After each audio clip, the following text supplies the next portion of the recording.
It was one of those cold, rainy nights that make even the strongest hearts ache for anyone without a roof. Sarah had just closed her small bakery and was walking home, umbrella barely holding against the storm. She lived alone in a modest house on the corner of Maple Street, nothing fancy, just enough for her and her dreams. As she turned onto her driveway, she noticed a shadow sitting beside her garage door. For a moment, fear gripped her chest, but when the figure lifted his head, she saw a man soaked to the bone, shivering, and holding an old backpack like it was the only thing he had left in the world.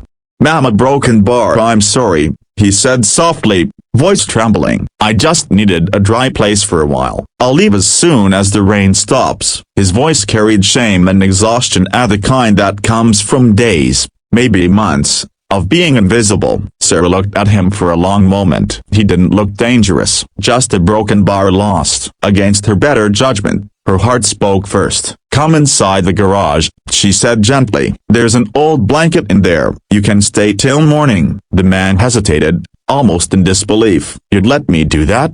he asked. Sarah nodded. Everyone deserves a warm night once in a while. She opened the garage and led him inside, found an old blanket, and even brought a cup of hot tea. He thanked her again and again, his eyes full of gratitude. She learned his name was David. Sarah didn't ask questions, say where he came from, why he was homeless, say none of that mattered tonight. She just knew someone needed kindness. When she left him for the night, she never imagined that this small act of compassion would change both their lives forever. The next morning, when she went to check, David was gone. The blanket was neatly folded, and the cup washed. On top of the folded blanket lay a small note. "Thank you for seeing me as a person. Someday, I'll repay your kindness."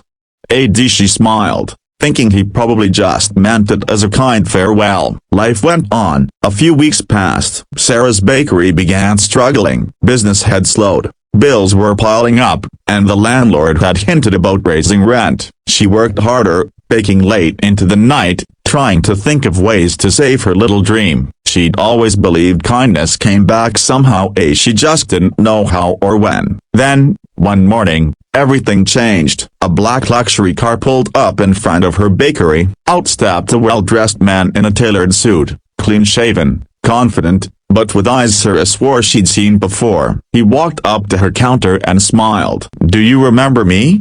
he asked. She blinked, uncertain. "I'm sorry, have we met?" He chuckled. "Last month, your garage." The rain. Sarah's jaw dropped. It was him, David, but the ragged clothes, the tired eyes, all gone. "Your broken bar?"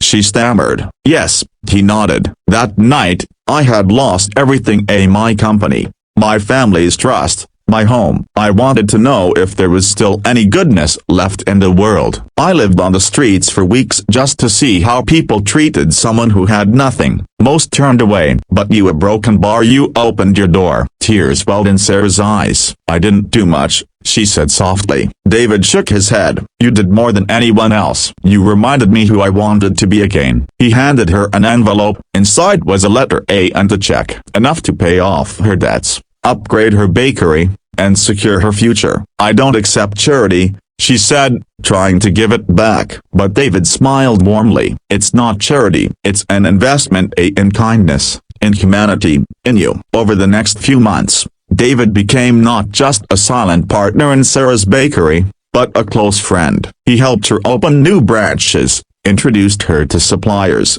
and taught her business strategies. Together, they built something beautiful, a bakery chain that hired people who had once been homeless, giving them second chances just like the one Sarah gave him. As their business grew, Sarah realized it wasn't just about the money, it was about faith, faith in people, in compassion, in the small choices that ripple across lives. Every time someone asked how her success started, she would smile and say, "It started with a rainy night, a stranger, and a little bit of kindness."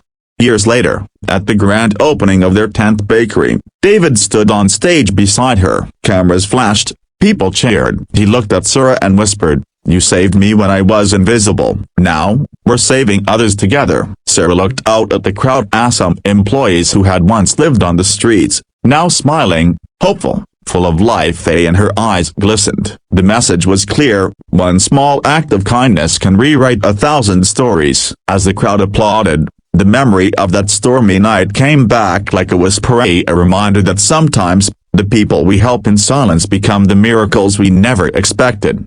And that's how a simple act of compassion turned a lonely woman's garage into the birthplace of hope, and a homeless man's gratitude into a legacy that changed countless lives forever.